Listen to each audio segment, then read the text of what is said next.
This is KZ, and I'm going to put this as a trigger warning for those that have gone through similar circumstances before in their life. This may be a little graphic and hard to listen to for some viewers. So if you have any triggers with sexual assault or abuse, then please leave this video now. And you probably won't want to play around with this series a whole lot. Those of you who are sticking around, I hope you all learned something from this video, learned something from this story. These are real stories that I have collected from anonymous people. The specific reason that this was shared with me was to hopefully help those of you out there that are going through these things as well. And I will have another video coming out soon. So without further ado, viewer discretion is advised. My first experience with sexual assault, I was 10. He was a 16-year-old named Isaac, and he explained that his pockets were very soft, so I stuck my hand in his pocket, only to be greeted with a hole in his pocket. He moved my hand onto his privates. I was awoken one morning to my grandfather screaming his name, and when I opened my eyes I saw him under my covers, just staring at me. My second experience was when I was in 6th grade. A tall redhead boy sits next to me, and I smile, politely, and he says, "Do you want to play the nervous game?" I shake my head, and he frowns, using his index and pointer finger to walk its way up my leg. I hid his hand away, and he thought that was funny. "Why is that funny?" I said. "I didn't want to play the game." I was told to move, so I switched seats. Looking over at him, he puts the same 2 fingers up to his mouth, flicking his tongue in and out. I was taken out of the class when I told the school, leading me to fail the class. The 3rd time I was a freshman, 15. And this next relationship was the worst. We were dating and he came over even though he wasn't allowed to, so I met him down by the tree near the apartments. He pulled up his gym shorts, and there were cars almost everywhere.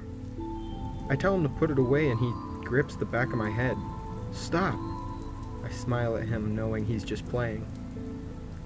He forced my head down and I choked, trying to pull my head away.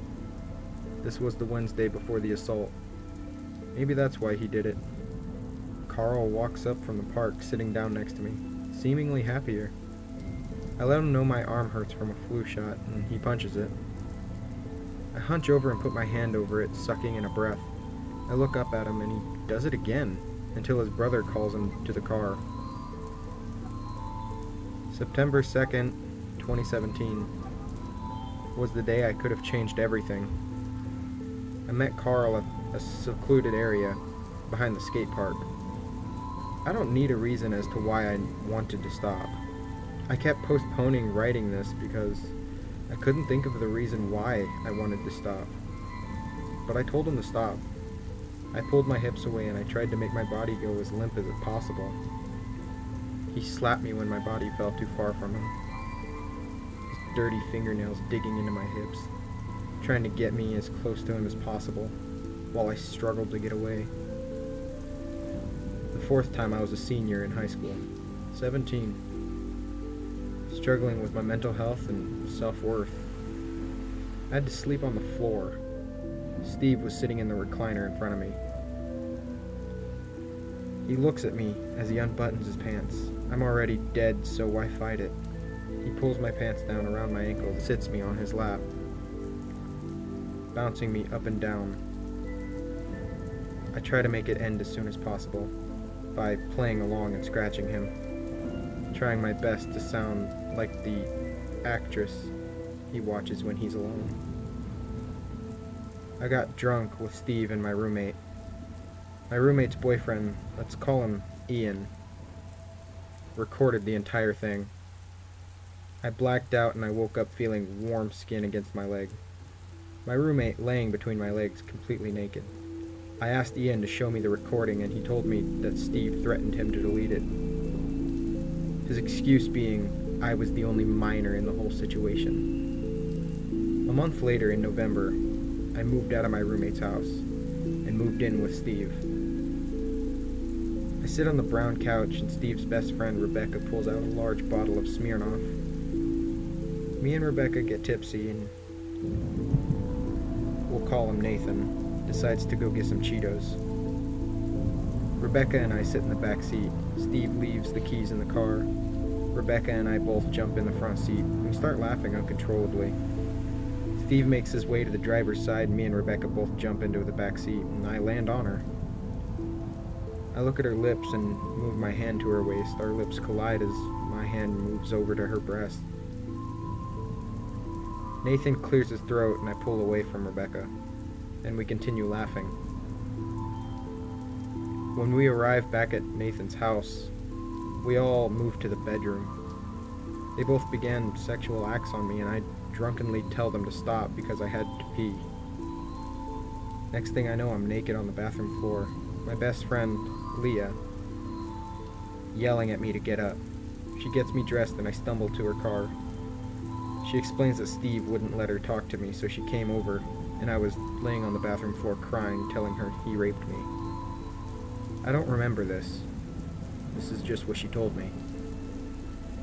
I'm now the happiest I've ever been, in the best relationship I've ever been in. I would like to tell all survivors that you will never just get over it. Trust me. I know how bad it hurts, but it will get better. The flashbacks will stop being so consistent. I'm proud of you all, and I want you to know I am always here. It's not your fault.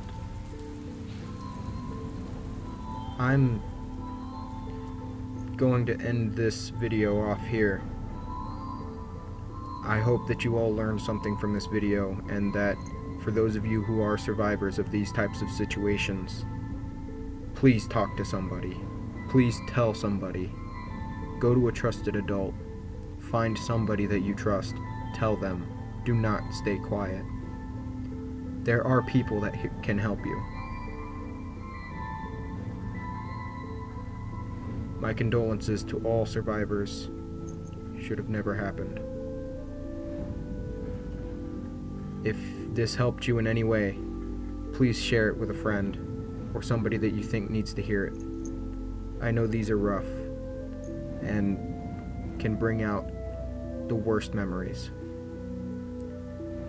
There were some parts of this that I did leave out due to graphics. So,